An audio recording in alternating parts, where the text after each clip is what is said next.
great conversation about, you know, Jay-Z, Mr. Belafonte, a very distinguished man, you know. So just to comment again on that, I guess my opinion of it, now that I've been informed a little by my producer on some certain things, is that I feel like at the end of the day, like, yes, people who created change in our past are, you know, important for our future. But at the same time, they have to learn to evolve as the future comes and not stay in the past. So that's my only comment about that. Any comments, guys? No, that was actually a great little quote that you said. I might have to frame that one. Oh. They have to evolve, you know what I mean? Right. Especially our old Well, I agree partly. I don't necessarily agree with Harry Belafonte's methods of criticizing Jay-Z, but I do believe that he has some validity in that we should, and that when you make it, you also have to give back at the same time. Right. You know, so it's just how the Deltas do. You know what I'm saying? Lady 42 reaches up but gives back at the same time, right. Not forgetting those behind you. Right. So instead of necessarily criticizing Jay-Z, work together and try to make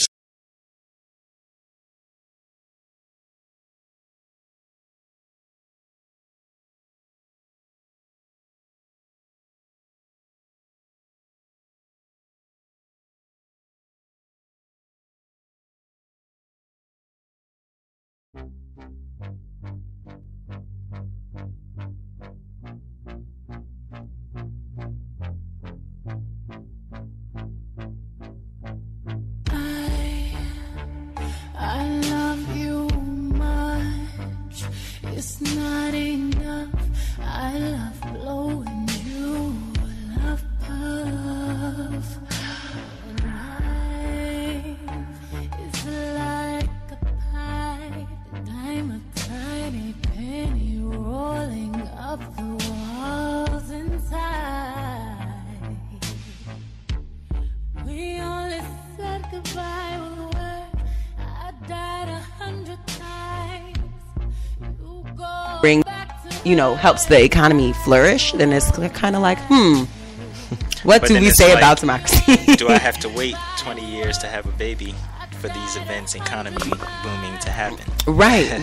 But it doesn't even necessarily have to be a baby. It was from their engagement to their wedding to literally over like 500 These million are social people. events. Right. And We so can just throw a party and the economy is booming. if only that's how it was over here. Sorry to interject, but just speaking as a financial analyst, you know, given that 300 million projection, helping the economy and whatnot, dealing with with a royal economy, you know, where you have a matriarchal system, Right. it is a lot harder for that money to see any real effect down at the bottom. So you know, they always talk about trickle down economics. Right, that doesn't work. It doesn't work. So that 300 million, while helping the economy, probably only helps a certain group. That's true. So in the long run. That's true. So, you know, don't necessarily put always too much pressure on those projections, because it can either be really inflated or really deflated. True. Well, shout out to the royal baby regardless. Shout out. And, Right. Welcome to the world. Welcome to the world. You are First. famous, and you've only been here like a couple weeks, so Right. less than 2 weeks. But, you know, shout out to you. So in sadder news, or not sadder news, but as everyone knows, the passing of Corey Monteith,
wear a hood too.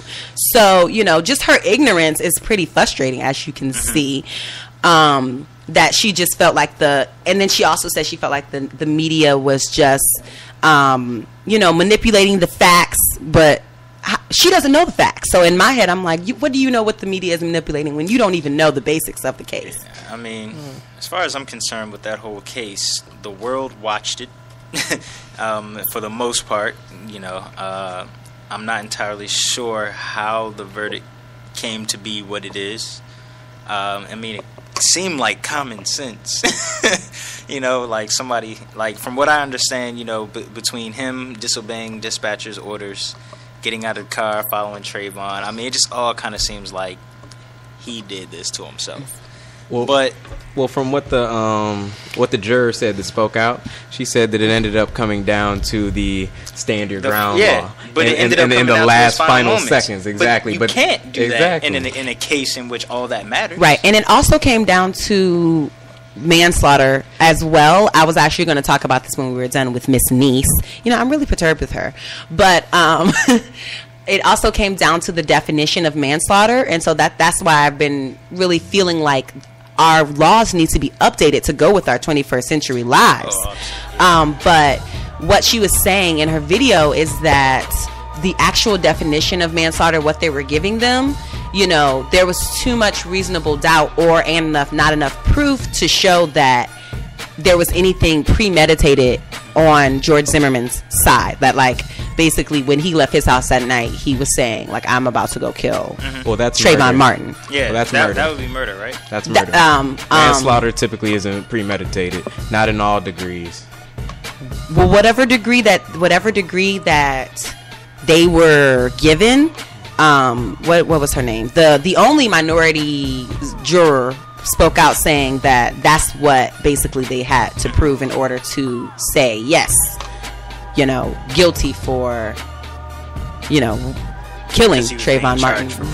Right, because he was being charged for murder. I think the thing that I found most interesting about that case was that when they first took the vote, they had 3 guilty, one murder. Yeah, one second murder, degree and murder, then 2 manslaughter. Right. So from all of that to all guilty, but like the juror was saying, her name Maddie, she really admitted that she felt very wrong about the situation, and she feels very guilty. She feels like she killed Trayvon Martin, you know, and she did state that, you know, basically George Zimmerman is a murderer walking free.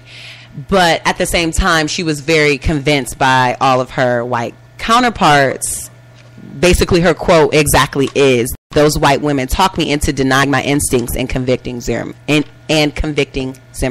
So she admits that she was wrong. She said she was very hysterical and her crying, and her husband was holding her and all of this stuff. And, you know, she said she felt like she betrayed Trayvon Martin's parents and the world because she didn't understand how big the case was, you know. So to me, you know, I get where she's coming from, but like I said, I think that this is not just about race. This is also about our judicial system and how our laws need to be updated and improved to fit the lifestyle that we live now and not the lifestyle that whenever they were created, which was how long ago?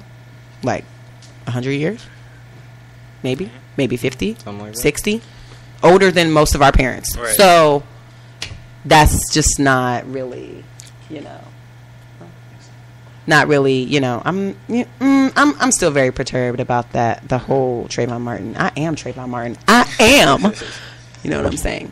But we will, you know, discuss that in detail when we come back. Keep it here. Next we have Summertime Stroll by Dulce Capone. Yeah, we had to get up.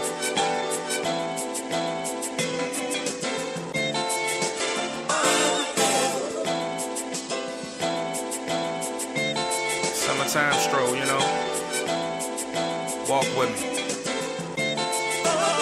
Hey, look. Puffing on the funnel, breathing uptown air. The city that divide niggas past this like air. Coming through the wrong block, you gotta pay your fare. Cause if not, it's like playing a game, a truth or dare. The truth being told, the story's always told by the younger who survive and the one who watch the fold. I'm Tryna stack my cash till my pockets unfold. See many summers hot and see many winters cold. Niggas got popped and watched their face turn cold. I used to tell my mama the ghetto fucks with my soul. Yeah, then I asked why my heart is so cold. Like I keep that bitch on polar bear froze. But what I do know is just the side effects of the ghetto. Cause I gotta take my days more slow. Like a summertime stroll.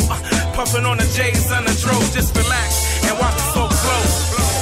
This is what I see when I summertime stroll. When I summertime stroll. Walking through the block, everybody say hello. Some things never change, but the same stays old. So when it do change, make sure that you evolve like the evolution, like fungus growing on mold. This is what I see when I summertime stroll. When I summertime stroll. Still strolling on my fucking blocks and my avenues. I love my city. I show it with the gratitude. Yes, I got the attitude. Coming from the city that I'm from, you can die for one of your shoes without the tongue. Nobody wants to see you make it. So if they give you props, they're lying or they fake it. Now everybody's Muslim nowadays on that Assalamu alaikum. And 2 minutes later, it's where my salami bacon. If I offend you, then you should always know that those Singapore's the one to keep it real with you. The poverty's in my streets is the real issue. RIP's on our T, say I still miss you. Yup, candlelight memorials, you know how the story goes. Younger had to die, only Lordy knows where homie goes.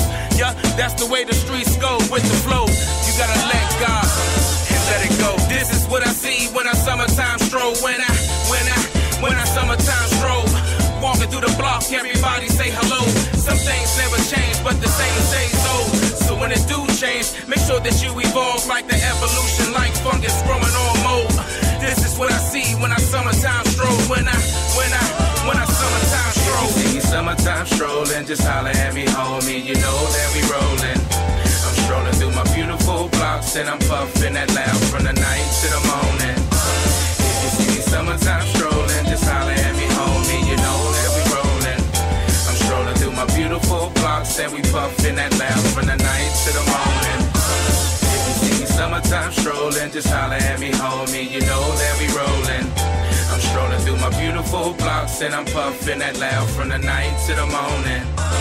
If you see me summertime strolling, just holler at me, homie. You know that we rolling. I'm strolling through my beautiful blocks and we puffing that loud from the night to the morning.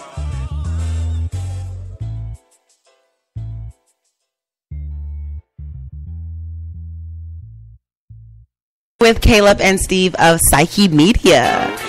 So we were just, hashing it out actually during the break about, Trayvon Martin, the whole case, the whole issues. It's been back and forth for the past year since it's happened. But I just want to get an official Psyche Media perspective on the case, outside of Mr. Caleb and Mr. Steve's personal opinion for the people as a socially conscious organization. Go. Kayla, would you like to? Yeah. So our stance with Psyche, we typically stick to general overarching themes, and we are very against we are very much so against violence, and we are also against racism, and we do believe that the justice needs to be repaired, but we personally as Psyche stick to the anti-violence mantra. Gotcha. Because without that, Trayvon Martin wouldn't have died. This is true. Couldn't have said it better myself. This is very true. That the whole situation is heartbreaking, apparently, for the entire nation. And so, I'm hoping that through these conversations, not just here but everywhere, that this country will be able to come to, a better